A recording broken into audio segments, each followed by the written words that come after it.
Hey guys, it's Miss Turnbull here with your Tuesday video. Today we are starting a new unit. We're going to go on to similarities. By the end of this unit, you will be able to determine if two polygons are similar using angles, determine if two polygons are similar using proportional sides, describe the relations between corresponding measures of similar figures, understand and use scale factor, and understand and use slope and rate of change. In this video, we're dealing with scale factor, so let's jump in. The first thing we're going to have to do is cover some terminology. All right, the first term here says similar figures. These are figures that have the same shape but may have different sizes. Okay, they're similar because they have the same angles, they have proportional sides, but they are different sizes. The scale factor is the amount that a scale diagram has been reduced or enlarged by. An enlargement means the original object has been increased by a constant number, and a reduction means the original object has been decreased by a constant number. The formula for scale factor, which is what we're going to be dealing with in this video, is new polygon over original. The scale factor can be represented as a fraction or ratio, as a decimal, or as a percent, and a question might ask you to do any one of these or even all of them.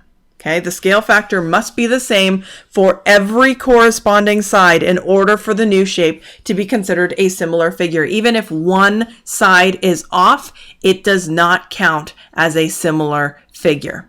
All right, let's get into the actual math. So here's our first example. We see the original here and we see the enlargement over here. I'm going to take a pen. Remember that scale factor, I'm going to abbreviate it to be SF equals new over original. In this case, it's 15 over 6.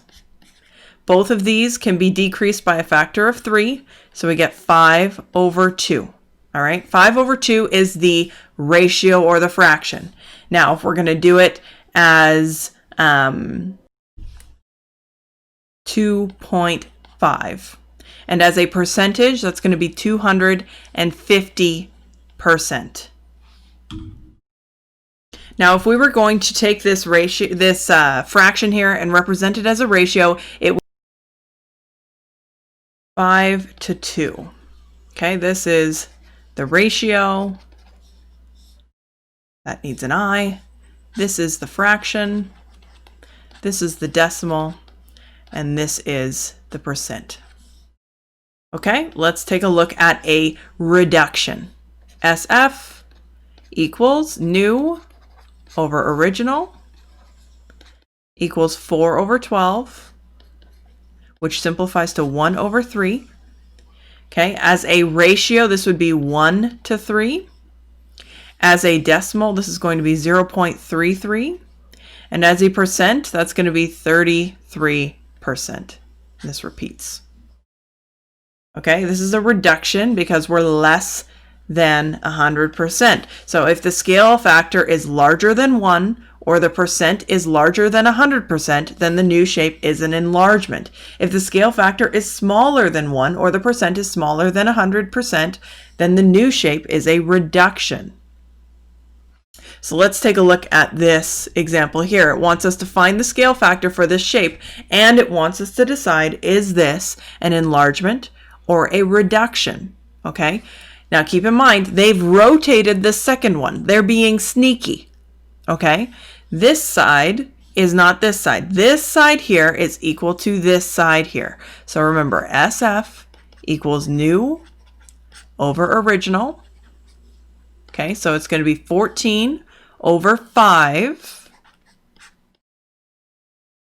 Okay, 14 over 5 is going to be the fraction. Okay, if we wanted to write this as a decimal, it's going to be 2.8. If we want to do it as a percentage, it's going to be 280%. Okay, and as a ratio, it would be 14 to 5.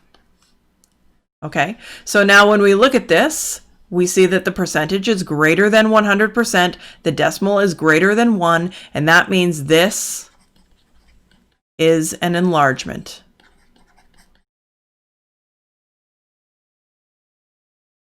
Okay, pretty simple. Let's take a look at our next example. Here is where we're going to apply scale factor. It wants us to find the missing side, which tells us these are similar figures. So we're going to pick a side to use in order to be able to find what this missing side is. I'm going to pick this pair of sides here. They were kind to us. They did not rotate this shape, so they are similar, and we can see that. Remember, similar scale factor equals new over original. So it's going to be 10 over 5, which is 2, which is 200%, or 10 to 5. This can also be simplified to be 2 over 1. So this could be, instead of here, you could write this as 2 to 1. So then when we look at here, 2 to 1 means that this is twice as large. So we see this is 4, this is 2. We're going to multiply it by the scale factor of 2. So 2 times 2, because we're taking the side, we're multiplying it by the scale factor, and we're going to get 4 meters. So the missing side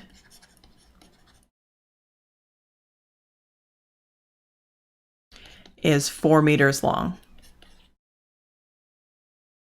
Okay, let's take a look at an example that uses the Eiffel Tower. It says the scale diagram right here of the Eiffel Tower is shown to the right. Using a scale factor of 0.03, how tall is the actual Eiffel Tower? So it's saying that this scale diagram is actually 10 meters tall. Okay, but it has a scale factor of 0.03. which means that this is 0.03 times the size of the actual Eiffel Tower. So for this question, we're going to use a skill that we learned earlier in this course, cross multiplication and division. We're going to set up our ratios. So I'm going to decide that the actual Eiffel Tower is going to be on the top of my fraction. So 1 divided by 10, or not 1 divided by 10. We want x divided by 10. X divided by 10, because we don't know how tall the Eiffel Tower is, okay, equals 1, because this would be 100% of the Eiffel Tower, and this one is 0.03 of the Eiffel Tower. So let's take our calculator. We would cross multiply and divide. So 10 times 1, and then we're going to divide it by 0.03. And that tells us that the actual Eiffel Tower is 333.3 meters long, or tall.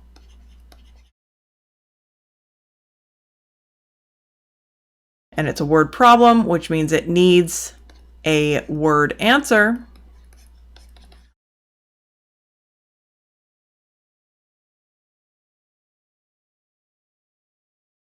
So the Eiffel Tower is 333.3 meters tall. Okay, let's do another one. This time they've indicated our scale as a ratio, which is really easy for us to put into our fractions. So again, I'm going to say the regular skateboard goes on top. We've got 5.5 centimeters on the bottom here. Now this time we need to decide, okay, which one of these numbers goes on top? Okay, 14 is related to the actual skateboard, so it's going to go on the top to 1. Okay, 14 to 1. If we had put the 5.5 on top, that would mean that because the real skateboard is not 5.5 centimeters long, right? The 14 is the large number. It needs to go with the regular skateboard. So if we had flipped this, if 5.5 was going to be on the top, we would have needed 14 to be on the bottom. Okay, we're going to cross multiply and divide.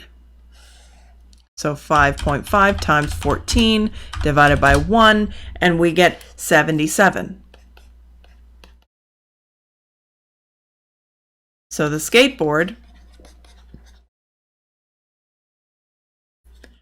is 77 centimeters long. It's the messiest G I think I've ever written in my life. Okay, so this is scale factor.